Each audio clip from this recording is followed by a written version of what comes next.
Good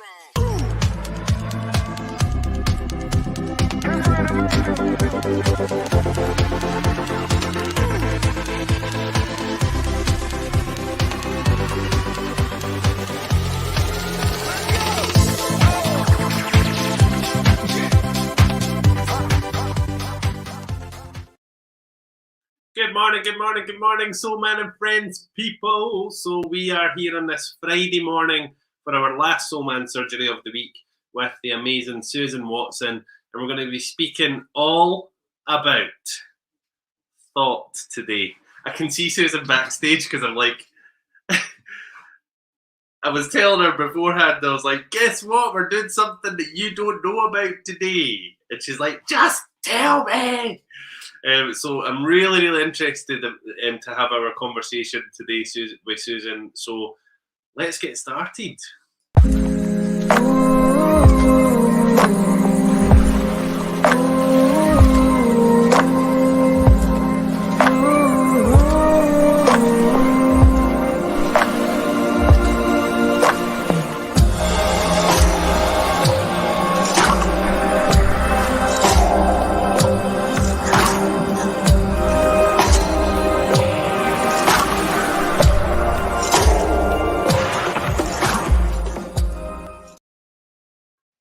Good morning, Susan. How are you? Morning, Stephen. I'm all right. I'm good, thank you.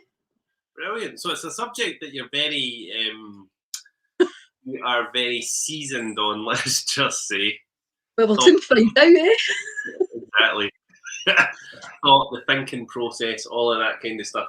And there's been a real theme this week on, and you started on Monday by, just changing your thought, changing, when you're going through that negative phase, just flipping it, switching it, self-regulating, dialing it down, changes the emotion behind the thought.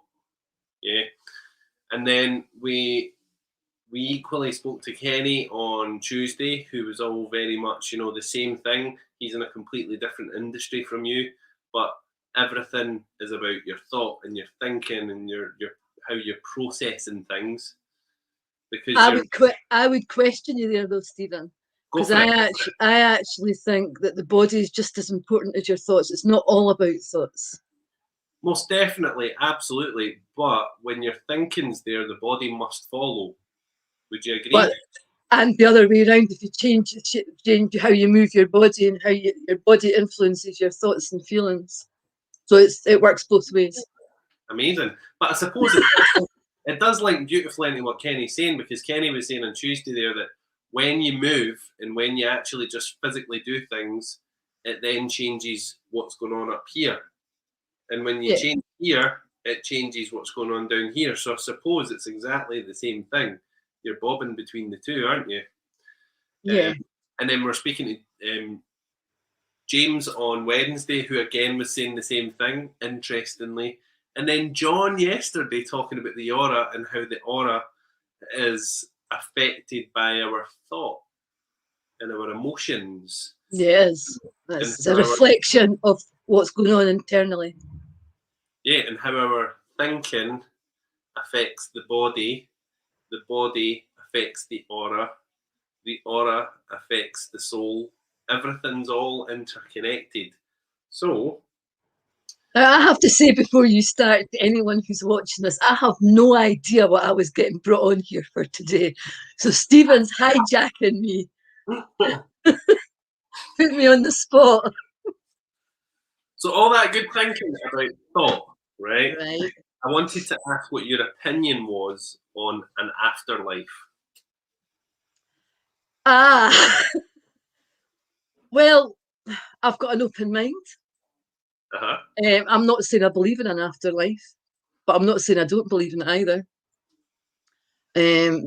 For me, there's no physical evidence to prove that there is one, but then there's no physical evidence to prove there isn't. Right? So I am what I would call the devil's advocate, sitting on the fence. I'm not sure, 100% sure. I have I've had experiences, if you like, but then I can justify and scientifically explain these experiences away, if that makes sense. I love it. Right? Because I do. Like, for example, actually, do you know what? You probably couldn't scientifically prove it. When I was about 13, my dog had to get put to sleep. And then I was sort of over all that, and it was a couple of years later, and I wasn't even thinking about him. And this is absolutely true, and I think I've told you about this. I was up the stair, and I could hear my dog scraping at the door to get out the living room and howling to get out. Right? He used to hate getting left in the living room. And without a doubt, it was as clear as anything. I was in the room above it, I heard him scraping. And I used to hear my dog going about the house and things like that. And there was actually, I don't know what it's called, is it like a parapsychology to do with animals or something, school in Edinburgh somewhere? Mm-hmm. Well, I know that one of the people who worked there wrote a book, and I was mentioned in the book. My dog was mentioned in the book at that time because my dog was definitely about me. Can I scientifically explain that? No, I can't. I knew he was there. Have I actually had conversations in my head with people who've passed over? Yes, I have. Have I actually felt that my father's visited me? Yes, I have, and he's dead. So how can I actually sit and say I don't believe it? I can't say I don't believe it. I'm not 100% convinced. I'm not 100% convinced, and the reason for that is that also with the work that I do, I know how the unconscious mind works. Yeah. And I am unsure if my own mind is using my senses in ways to try and give me comfort in grief, if that makes sense. So I don't know. The answer is I don't know.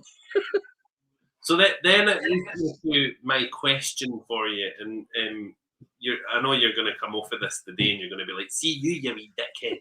You get it. But then it leads to my question and thinking, like if you're very focused on the mind and how that works, why is it that personally myself, I don't, you know this, that I don't run about screaming from the rooftops, I'm a medium, I'll connect with folk, why is it that people like me remember the life before this life?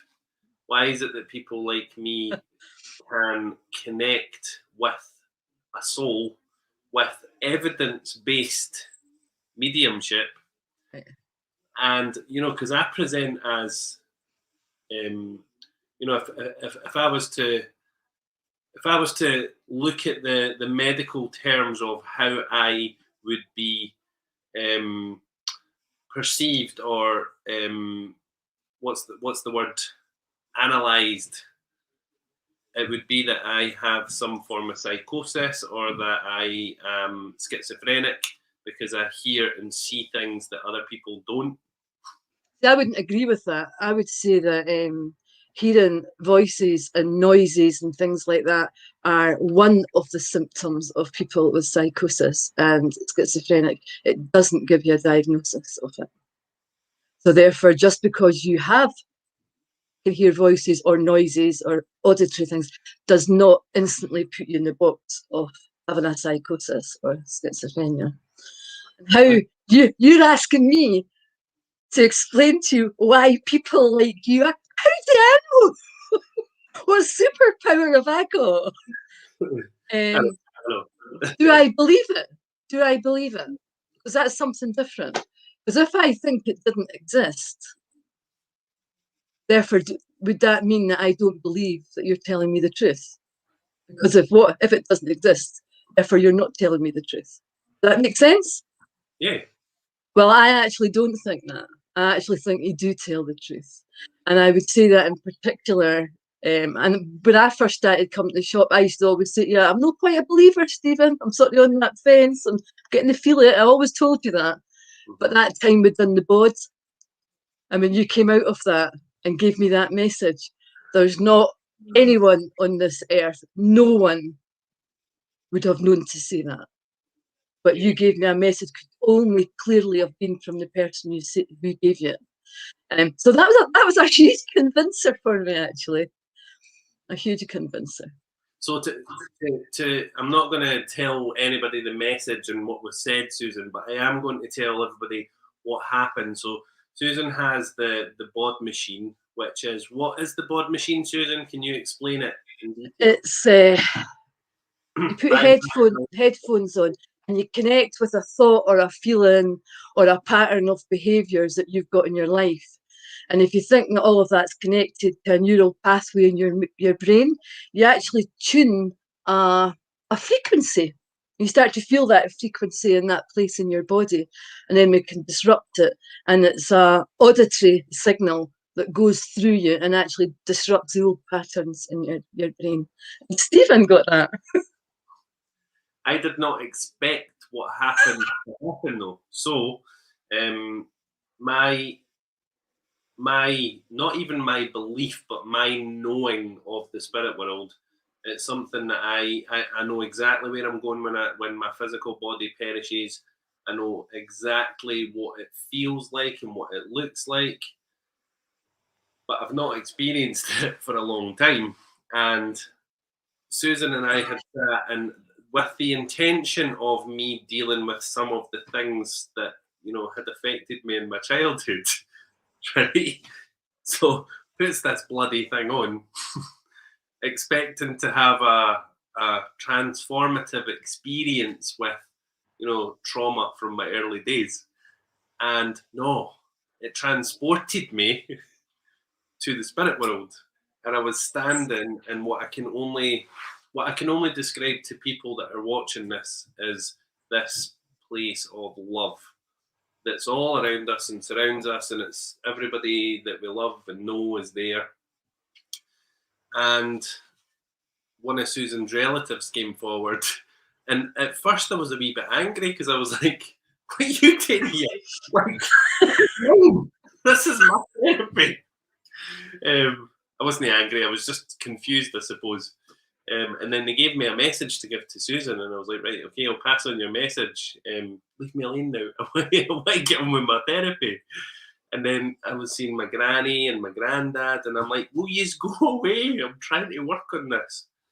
Anyway, I then allowed myself to be immersed in the experience of it, and it was just beautiful. A beautiful, beautiful experience. And I came back, and Susan was like, are you all right? And I was like, no. That bloody thing sent me to the spirit world. And then I passed on the message to Susan, and she was like, oh, it was not what I was expecting either. I could see you twitching away, and I was watching you to make sure you were okay. So when you came round, I was actually thinking, well, I'll wake him up now, will I take that off him, or will I leave him? Because you were doing a lot of sort of twitching and moving about, more than that I would normally see. But I thought, no, I'll just watch you and make sure you're okay.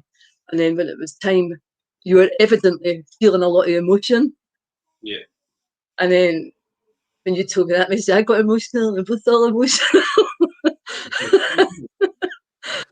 But I think what's important to say is, like, people aren't going to have that experience when they come for a bod therapy. No. But you were unique, Stephen. You were unique. I've never seen anybody else have that experience. But then saying that, from working with you more, since then, I'm understanding just how sensitive you are. And I do mean that because other things that we've done, when we were doing that mindscaping at the weekend, I said, I'm really looking forward to doing this because I know now that you're more sensitive than most people, and I was really keen to see what happens. Yeah. And yeah. And I suppose as well, that goes back to the whole thought thing. When I know that when we pass, every single person does not congregate in a certain place. What happens is we become part of our own thought and our reality of thought. So a really good film that shows that in a really good light is, the Robin Williams film. Oh my God, is it Just Like Heaven? Or give me a minute. I don't think I've ever seen that. I don't speak about this very often, but I wanted to talk about it today because of the whole thought thing. I'm just going to try and find it, but I think I'll tell you while you're looking for it. Again, there's no scientific proof to why I think this. I just think it is that I don't think it's just life, and then when you die, that's it. It's just nothing. I don't think that. Yeah. It's almost like, I think, and I do believe that this is just a shell. What makes us the person is inside us. I do believe that. I know that I talk about the unconscious mind, you talk about soul, but I think I've actually realised that we're both talking about the same thing, that you and I just call it different names. The unconscious mind and the soul are the same thing. Yeah. And I do believe that when you die, that part of you doesn't die. It may go on in a different form. Part of me actually thinks it's because I believe it's the energy, right? That it's almost like you join some sort of universal energy source. Yeah. That's what I think. And it is. You absolutely do. And again, I'm sharing this. I never share this. I don't think I've ever shared this with anybody, and I'm sharing it live on a Facebook stream going across YouTube and Facebook. But my experiences of working with people who have passed is that when they pass, they go up. And there is almost absolutely and most definitely a God, but it's not what you think. Because I've had so many people connect with me and communicate with me and talk about that they are with God or met God, and so how can that not be? They also speak about like how they move into a darkness, but the darkness is beautiful and all encompassing. So, and also hell exists, but you can move yourself out of that hell because that hell is only created by your own thought. So, there's these lower dimensions, these lower energies that we can move to, I suppose, which is someone's own hell. And I think a film that absolutely encompasses the whole human soul's journey after we pass, I believe. In fact, I didn't even believe it. No. And if any of you pass in the next 20 years and I'm lucky enough to still be here, come back and tell me that I'm right. So the film is called, and you can all go and have a wee look at it, and it's What Dreams May Come. And it was first brought out in 1998. Now I remember watching it when I was about 19, and by then I'd been aware of spirit my whole life, and I'd had these prolific experiences when I was very young. And when I watched that film, it just made sense. And in the film, Robin Williams, he's in a painted place, but that's where his mind takes him. So for me, for instance, I might be in a place that is full of I don't know, bacon and cheese. But it's where your mind takes you, and you can keep moving yourself in your mind to different places and different levels of consciousness. So watch that movie because it's a really good movie and just describing where things go.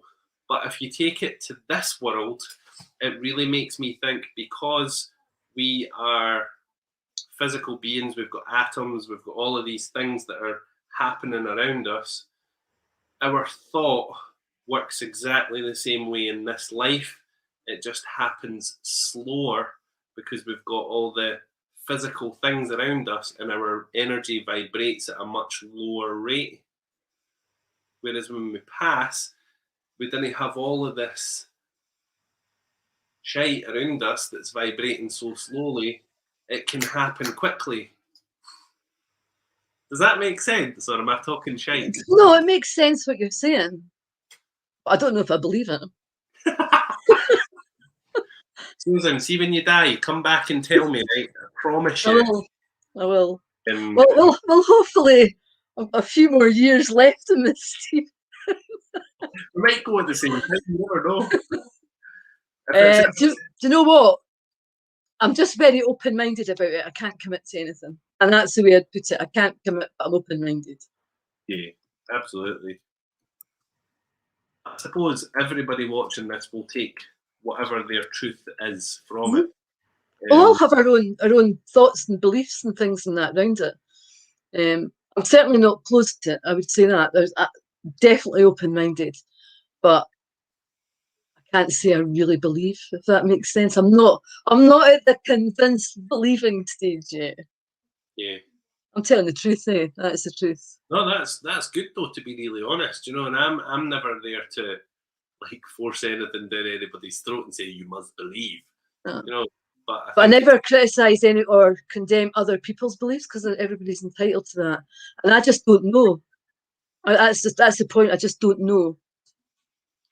it's funny because John and I were speaking about it yesterday, saying, you know, how energy cannot be destroyed. So, you know, when death happens in the body, where does the thought and where does all of that stuff go? It doesn't just stop existing. It can't. It's, you know, when you look at physics, it's physically impossible to happen. You know, energy only changes, it merely transforms. Yeah. It's like water boiled then turns to gas. Yeah.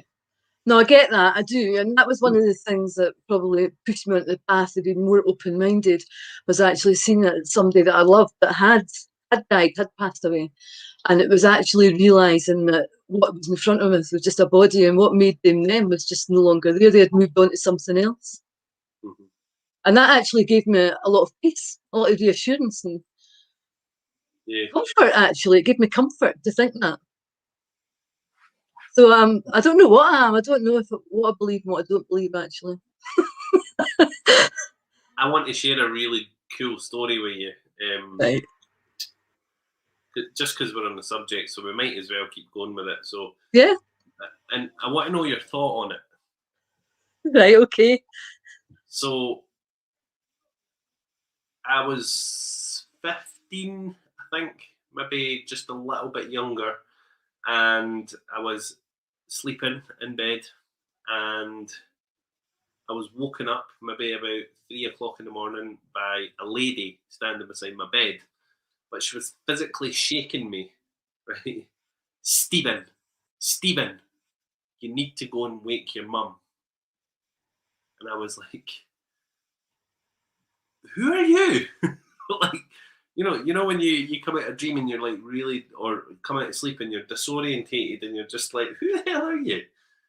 But she was in my house and I thought, that's all right, because she must be a family member, you know. And at the time, I honestly thought that she was just a real person.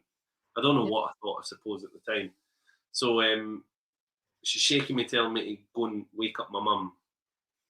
So I went through to my mum's bedroom and my mum wasn't there. So I went downstairs and I searched the whole house for her and I could not see her at all. So I just thought, oh well, went back to bed. This must be a way to work or whatever. So went back to bed, put my head back in the pillow, and then what I think is a few minutes later, Stephen, go and wake up your mum. Same lady, and I remember looking at her and recognising her but not knowing who she was. Anyway, so I went through, my mum was lying in her bed, and I was, Mum, shaking my mum. And my mum was completely white. She wasn't breathing. She was, she looked dead. So I'm shaking her, Mum, slapping her face. And then she took this huge, big, deep breath in, like she'd just came out of a swimming pool. This. I was like, Mum, are you okay? You okay? I'm fine. Just go back to your bed. I went back to bed, thought nothing of it until the morning. And my mum said, Stephen, what happened last night? Why did you wake me up? I was like, because I was told to wake you up. There was a woman in my dream, but it felt really real. And she came and she told me to get you up. And so then my mum said that she, in her dream, she found herself to be in this place that she can only describe as a place of just love. And all of her family that had passed were there. And then my granddad, she could see my granddad, her dad, walking towards her. And he was like, hello, Sissy, because he used to call her Sissy. And she was like, oh, Dad, I've missed you. And she was hugging him. And then minutes later, he said Heather, you need to go back now. You've came too far. And she was like, no, I want to stay with you, Dad. He's like, you've got a young family. Go back. Go back. And he pushed, and as he pushed her, she found herself back in the room.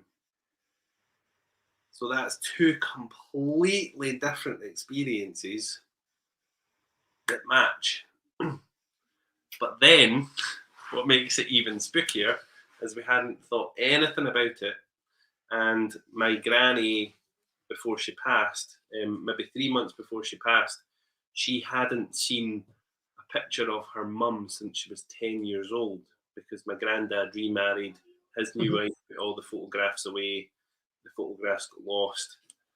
And my mum managed to track down pictures from my granny of her mum, but she didn't just get pictures of her mum, she got pictures of her grandmother as well. So my mum is sitting with my granny showing me these pictures, and then she brings out the picture of my great granny and her mother. Mm-hmm. And her mother is the one that woke me up. And honestly, I'm sitting there, I was like, oh my God! Oh my God, I can't believe it. Like, that's the woman that woke me up. And she died in 1906.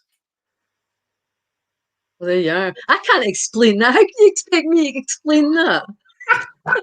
Think I've got superpowers, Stephen. It's quite an amazing story, actually. I'm not going to dispute it at all. There is no explanation for that, is there really? No, not at all. That story's in my book, by the way. So when my book comes out in September, you'll be able to read that story in great detail. Book plug, eh? Why not? Why not? But yeah, it's in there, so yeah. And it's really fascinating. Definitely, it is fascinating. There's not much more that I can say on that, apart from the fact is I can't say anything else. There's nothing to add to that apart from what an experience, really. What an absolute experience. But if you think about it as well, though, like, thought is connected to absolutely everything. So, you know, she was able to penetrate my thoughts to be able to then save my mum's life. Mm-hmm. And I'm sure many people have got lots of experiences of things happening that are out with their control. And my thinking and my thought is, I've got wee bullet points to try and like tap it into what you do as well. My thinking and my thought is, as a hypnotherapist, because I know you do hypnotherapy, could you access that part of someone? You know, the what part? The part that connects with the unknown. But how do you actually know they're connecting with the unknown? Because even if I do past life regression, which I have done before, I would always say that I am not saying this as you going back to a life before this life.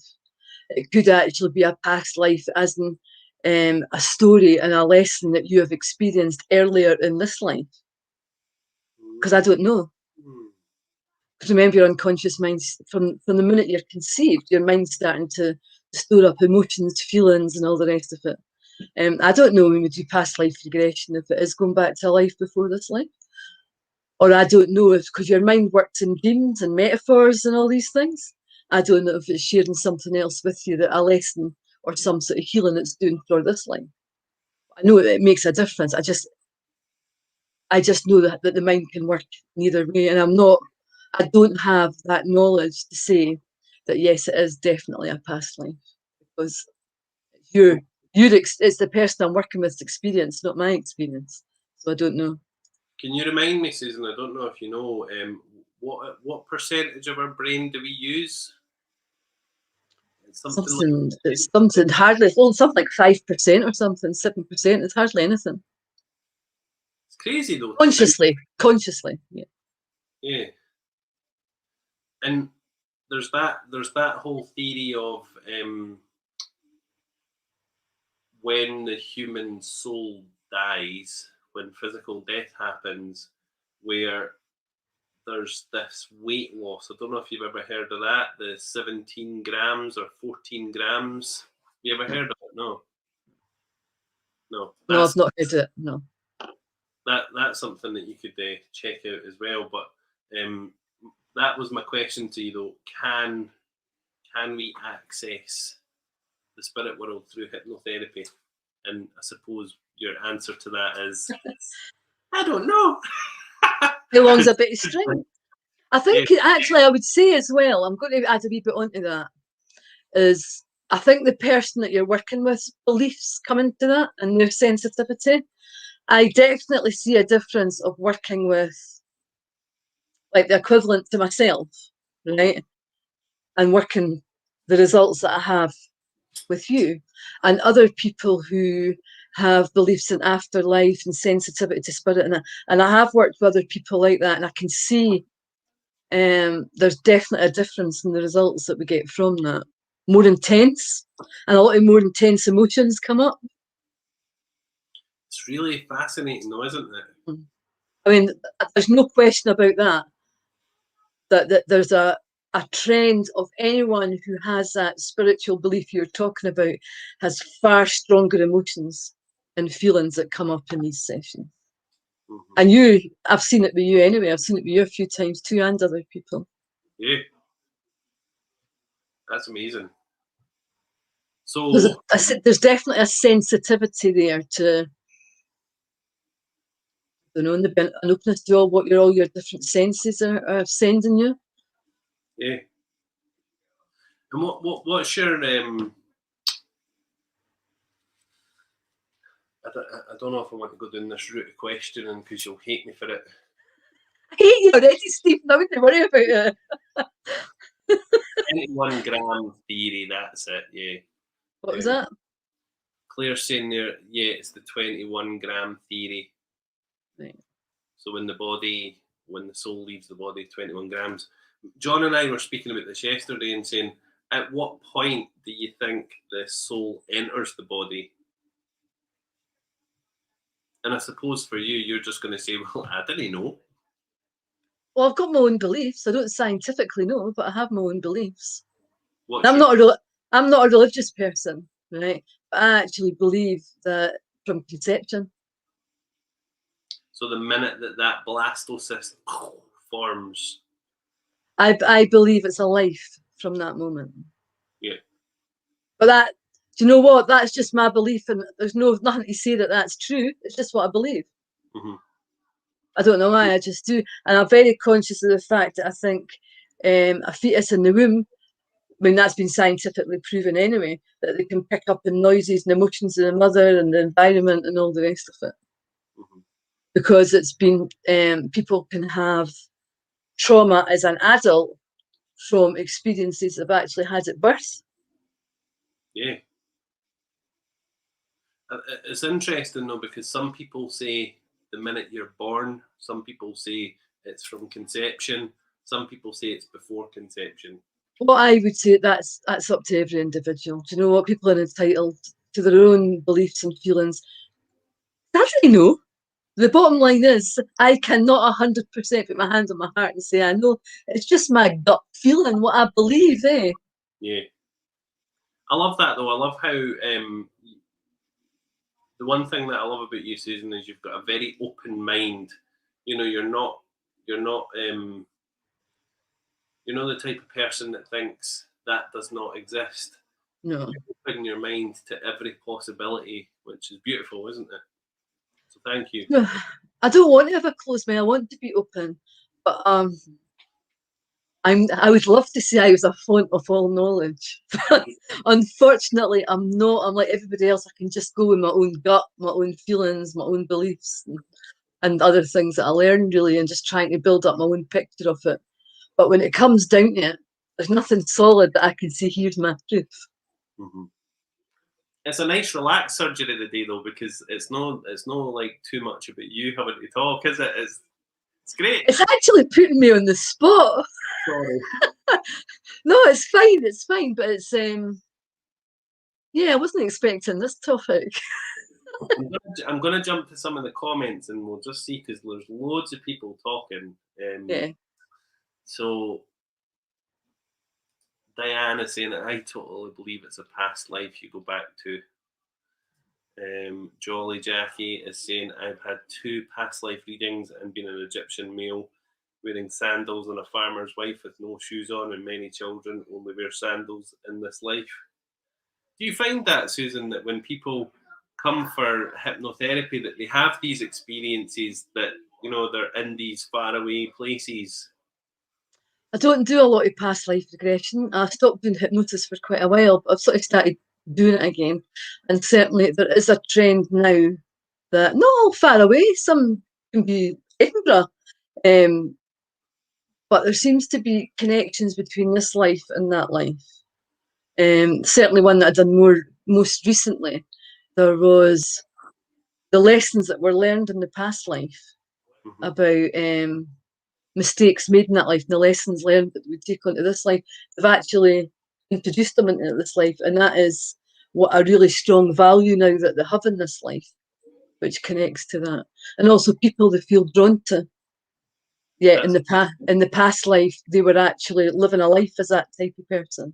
So I mean, I can definitely see connections. Definitely see connections. I love that. Teresa is saying, the morning my dad died, I felt someone shove me on the shoulder quite hard. It woke me up and I just knew that he had passed. Half an hour later, the hospice called to say that he had died. Same happened a year ago, but less rough with my older sister. I would say something similar. That's a wee bit different. I've probably had about 4 experiences in my life without anybody shaking me or touching me, but I've had an instant thought, I need to phone this person, right? And I've actually, a couple of times, I've actually phoned them, and it's been at the time that person's died. So when I'm getting that feeling, oh, I need to contact that person. And one person in particular phoned up and the woman says to him, I'm sorry, she passed away like 5 minutes ago. So I've actually had that feeling with these people. I need to contact them actually at the time that they're dying. So I can't really explain that either. That's a bit unusual. It's amazing, isn't it? And I know, for example, when on 2 occasions actually, my sister had phoned me up to say somebody was trying to contact her, and I said, I know our dad's dead. Well, I didn't know he was dead, but I knew that he was dead. Mm-hmm. So there's things that there is no explanation for. And I guess it's all these little experiences that I put together, although they're not massive things, that are enough to give me that, who knows what's out there? Why did that happen? You know what I mean? I've got all these questions myself. Yeah. Next one is Kerry saying, my mum had hypnotherapy. She doesn't know who my father is. She tried to access memories from that time. She didn't get a name, but she remembered a family name of his. A hypnotherapist said it was 45 years ago. It's harder to access memories. Is this true? I don't do regression. That's regression work. The reason for that is you can actually, I'm not saying that happened in that instance, but the reason I don't do that kind of regression work is it's possible to make false memories. Right, okay. Because hypnotherapy is suggestive, you're putting your mind into a state of suggestion. Mm-hmm. So you've got to be really very careful. You could potentially put in false memories. So I don't do that kind of regression work at all for that reason. So I couldn't comment on that, but I know that it's a very sensitive way to work. Mm-hmm. I've been contacted a lot about people saying they feel like things have happened years ago and they really want to know what these memories are and why they've got these feelings. And can you take me back? And I always say, no, I'm not doing that. Because I just couldn't, just in case I did something to make up a false memory, and it would have such a tremendous impact on somebody's life. But there is a lot of therapists that do regression work. It's just that I don't do it, and I don't feel that perhaps confident, or I don't want to have the skills to do that. I don't know. But I don't want to do it. It's fascinating though. You know, there's some children equally in the world and some adults actually who really remember their previous existence here on the earth, and you know, some like overwhelming evidence that actually there's no way these people could know what that was. Yeah, I know there's a little boy in India or something that pointed out the person that actually murdered them as a man, and but it was the evidence there was so precise, and they actually remembered clearly, and they took his family, well, his new family, to where it happened, everything, the town, and all the rest of it. There's lots of stories about children, particularly, isn't there, that remember, and they come out with things and names. So part of me thinks that kids have still got that sort of memory and sensitivity.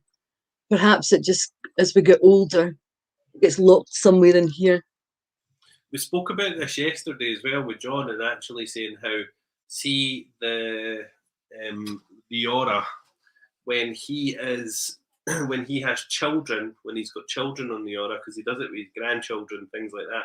So when he puts children on the aura machine, they, your chakras, so you've got your base chakra right through to your crown chakra, which are just the energy centers in the body, for anybody who's not aware of it. Children, most adults are kind of like a bit of everything, yeah, depending on where their emotions are and what their physical life is. Children are always up at the purple bit. Right. So children, they have very little of the others, but they're very highly sensitive on that area at the top of the head. It's fascinating, isn't it? It is fascinating. It is. Yeah. And I'd love to know more about it. I would actually. It's very, very interesting. I think it goes back to that thing that people always say, we are souls, we have a body. We are not a body with a soul. We are a soul with a body. And you know what? I do believe that. It's really weird because there's so much that you say that I can say I absolutely believe that. But there's just something that stops me going to that final bit that says, no, Susan, you're not convinced enough. That's the part that you're not meant to remember, though. We're not meant to remember what we've experienced in the spirit world, and we're not meant to remember where we're going purely and simply because it puts people like me out of job. Yeah, I'm probably about 80%. 80%. That's what I would say. I think, though, if we were so focused on that beautiful place of love, right? How on earth would we be able to have a human experience and live a normal life here if we were so focused on that place of love and beauty?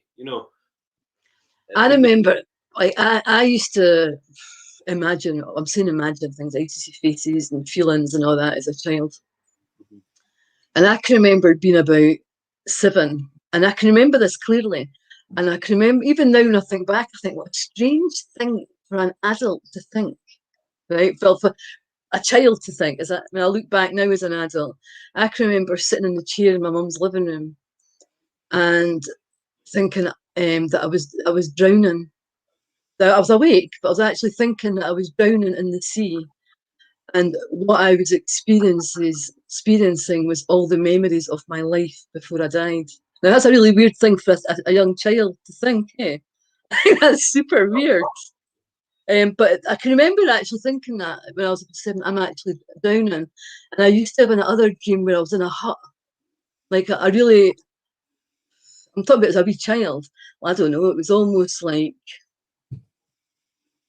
medieval sort of times hut, and somebody coming in and sticking a knife in my stomach and stabbing me, and I used to wake up with such a fright as the knife went in. So I did used to have really quite unusual thoughts and dreams. But the one about the drowning, I wasn't sleeping. I was awake when I was sort of, I don't know. So I think I maybe was just a bit a strange child. Definitely weird. If you think about it, right, if we go back to what we think, what happens is as we're growing up, we're conditioned. Our parents, they tell us, stop being silly, it's just a dream. Yeah, I was told that all the time, man. If it's a spiritual experience that a child's having, 9 times out of 10, their parents, because it scares them, they'll be like, You're just being silly. It's just a dream. Don't be daft. There's nobody in your room. There's nobody standing beside your bed. Whereas when I was growing up, I was very, very lucky that, you know, when I was having all of these experiences, my mum would say, right, you, out you go, you, move, get out, beat it, leave him to sleep. And I thought nothing of it. I just thought, well, that's really normal that my mum does that. Yeah. Yeah, I did actually. The house that I lived in, I used to have lots of unusual, we'll call it unusual experiences, including, I think I've told you the story about the wardrobe. Mm-hmm. There was, I used to dream this every night, actually. It was a recurring dream for years and years and years. And it was, I don't know, like a sort of smoky shape is the only way I can describe it, that used to come out my wardrobe. And there used to be the noisy children laughing and the noisy spinning top. And when I woke up is when this sort of shape, this is when I was really young, shape used to pass through me and it used to go into me. And that's when I used to wake up in pure panic. And my mother actually took that wardrobe out and chopped it up in the garden because I think it scared the hell out of her. But I was terrified. I wouldn't go in the house alone. I used to feel like somebody touching my shoulder all the time. And I always felt somebody was standing behind me in the house. It was horrible. So there was lots of things actually as a child I did experience. That's amazing. Well, it wasn't for me. I was terrified. I was scared. I wouldn't go in the house myself.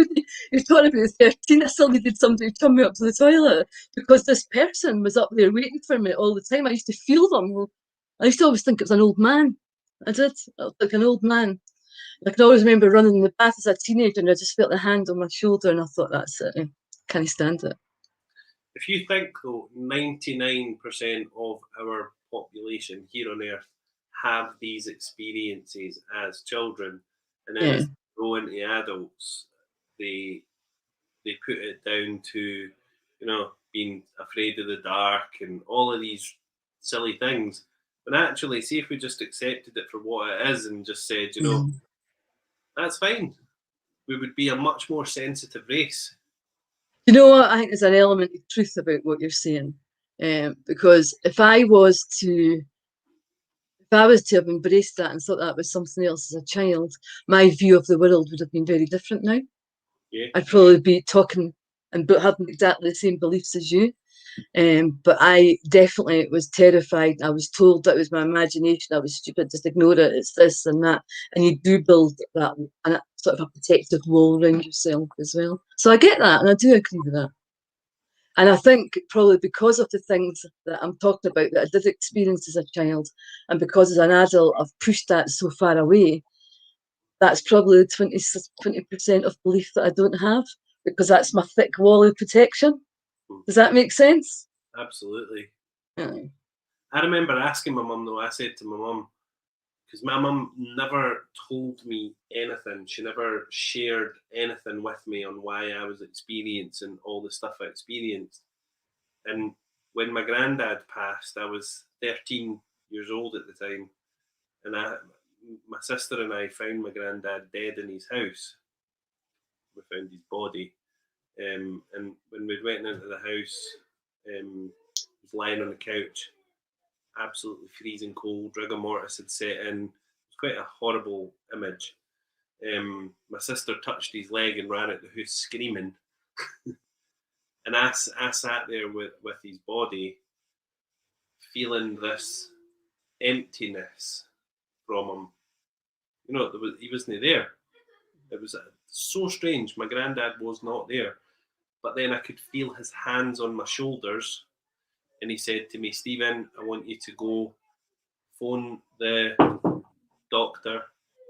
Sorry about the noise in the background. Phone an ambulance. Phone your dad.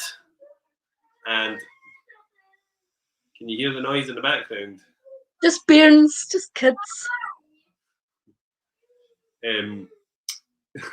Sorry. They're so noisy. And they didn't realise that I'm doing a live stream. I'm like, shut up, guys. Anyway, I was to phone an ambulance and I was to phone my dad. So I'd done both. I can't even concentrate with him in the background. You know what? you've got house fairy kids, you're lucky they stay quiet for so long. You really are just they're no bad at all. And the older ones are just encouraging it. So yeah, I was to basically phone for help, and what then happened is when I phoned for help, he sat there with me with his hands on my shoulders the whole time, and I remember saying to my mum, like, I'm feeling Grandad around me. I can sense him. I can feel him. He's there. For weeks and weeks after he passed, and it got me. I was so focused on the. I was so focused on him still being around and how I could still feel him. It was causing me pain, right? And I blurted it out in school.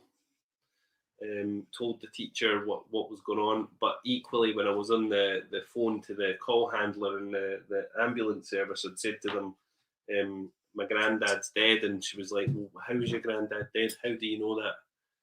And I'd said, because he's telling me he's dead. So as a result of all that, I went for psychiatric evaluation. I got 2 amazing nurses who basically said to me, listen, there's absolutely nothing wrong with you. You're just a very good medium. And I was like, what is a medium?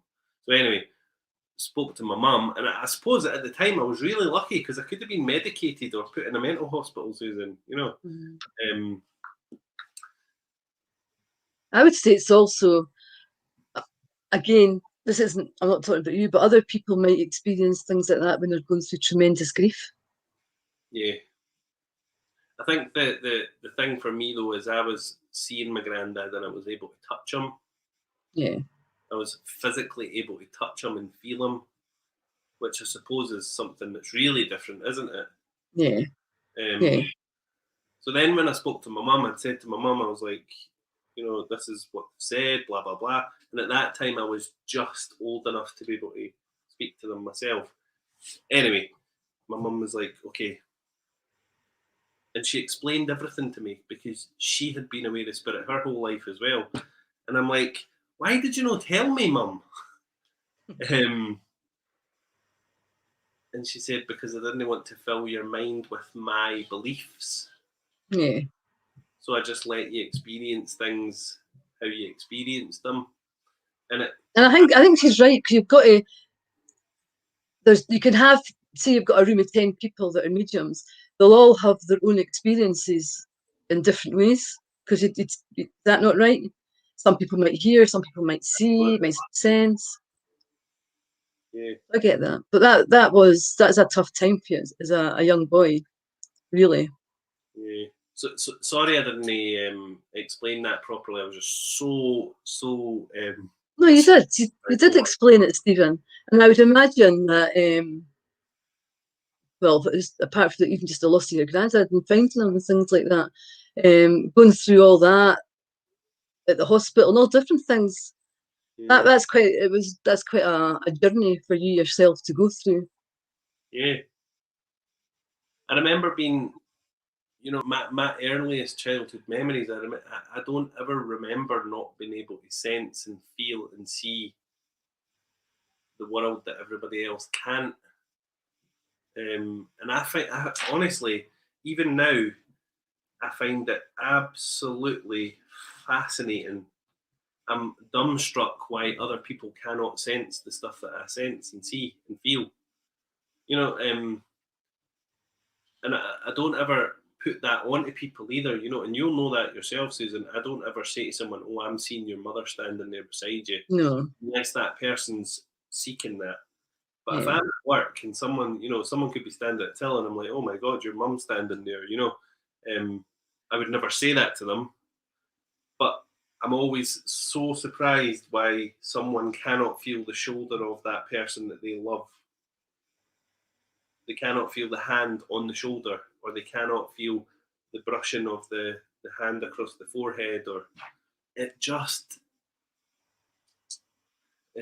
absolutely blows my mind. It's a huge topic, eh? It's a huge subject, really.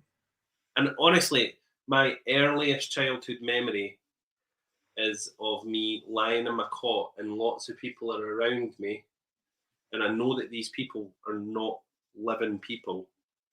I know that these people are people from my family that have passed away. It's like this innate knowledge that's there, and I spent my whole childhood battling with it, until I was 15, and then I finally actually realised what it all was. But I think for someone like me who experiences all these things without the conditioning of there's nothing there, I think it's a very lonely, difficult childhood because nobody can understand you. Yeah, I could see that. I could see why it was. I had a lonely, difficult childhood too, but only because I was weird. I remember sitting in my friend's house, right, and I knew my friend's granddad very, very well, right? I think I've told you this story. It's all about stories this morning, but I knew my friend's granddad very, very well, and I hadn't seen my friend for a couple of weeks. I'd went to his house, and it was a typical thing for his granddad to be sitting on the couch watching the telly with his leg crossed, and his granddad was like blethering away to his mum when I was in the house that day, and I'd said to his mum, I was like, your dad's talking to you, because I thought it was really rude that she was just sitting and ignoring him.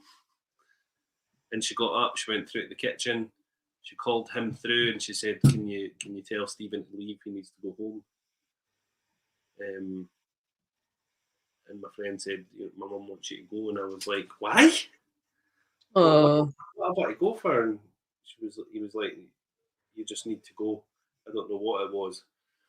And I never knew what that was at the time, but like fast forward 20 years, and obviously she knows what I do. And she said to me, do you remember that time when you were younger? I was about 26 when she told me this. Do you remember that time when you were younger and you were in my house? Well, my dad had died. And you said to me that he was sitting talking to me on the couch. She says, and there was no way you could have known that he died. Mental, isn't it? It is. It is. Anyway, sorry, Susan. I'm just do you know what? It's a really interesting subject, Stephen. Everybody who's listening to this or who will watch it will have an interest. They will have, and it's actually really nice to hear about your experiences, because other people who are watching this might have similar experiences and think my God, what's going on? Why am I hearing this or seeing this, or why am I thinking that? And it's nice to know that there's other people as well, and people want to know more about it. It's nice to normalise it, isn't it? Yes, I think that's important. Moira is saying, when I was giving birth to my second child, was really tough birth. I got to the point where I was going to lose control. I was suddenly aware of my dad. Couldn't see him, but felt him. He was there. I said, it's okay, my daddy's here. My mum turned up with the midwife and said, it's okay. She's only imagining it. Her daddy's dead. It's crazy, isn't it, how people just do that? They just say, you're just imagining it. It's your imagination. It's mental, absolutely mental. James is saying, this has been so thought-provoking this morning, guys. Thank you, James. And Kerry, I love listening to this. Love hearing stories of other people's experiences. Do you know, I feel like the one under the microscope now, Susan. I've came on here. I've came on here to ask you questions, and now I feel like it's all turned on to me. I didn't mean that. But well, I'll say, like, all the wee things we've done together, you've always, not always, I would say actually always went on to something else, whether there's been an experience or a message for you or something. So I'm going to ask you one question, and nobody will know what I'm talking about here, but you will. Have you started doing your garden yet, Stephen? No.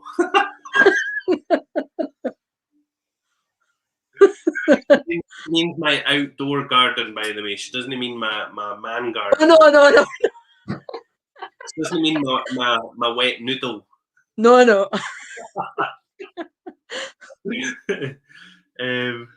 Brilliant. And that's us. Do you know, that's us at 10:30. Mental. Been really interesting, though. Really good. Really interesting.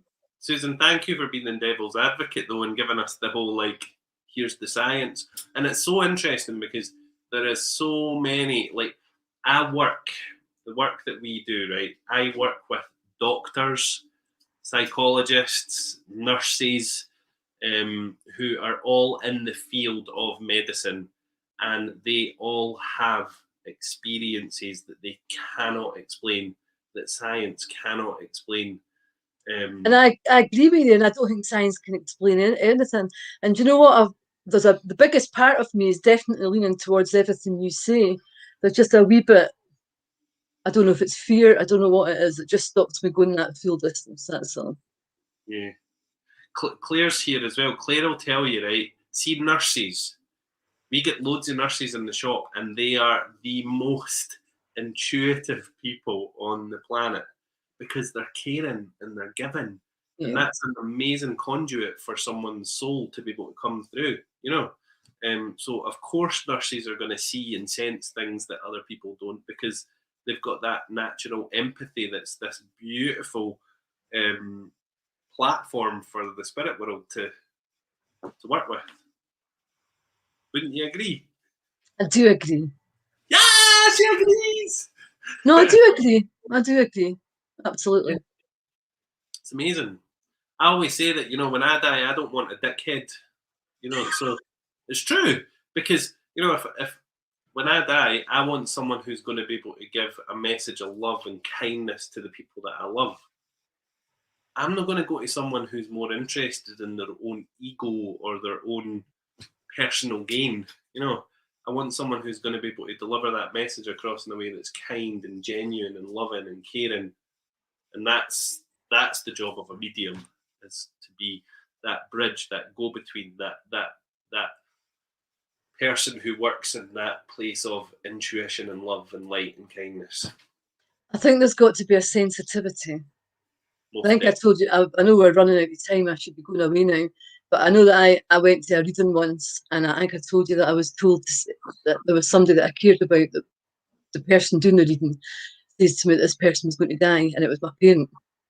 I better go and say cheerio. And I instantly thought it was my mother. I was like, oh, Mum, have you all right? Have you got any heartburn and all this? And she was like, I'm fine. Then it was a week later when my dad died suddenly. So I don't know, should you actually be saying that? This is not for today, but it's a question to think about. Should somebody actually say that your parent is about to die? We can leave it there. We can leave that hanging, the cliffhanger for people to think about. Never, ever.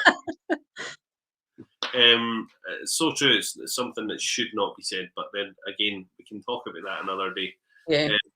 Guys, again, we've got our resident fannies coming in with all their ridiculous chat. So if anybody wants to win $5,000, please text the premium number and you will win $5,000. Go text it now. No. Please don't text it. Don't listen to these people. Just ignore them. Anyway, thank you guys. Sorry we couldn't get through all your comments this morning, but thank you, Susan, for such an enlightening chat today. That was really nice and it was really quite fun. And stick around because we're going to go backstage and Susan's going to kick my ass. Bye. Take care, everybody. Bye for now. You ready? Bye-bye. Be strong. Be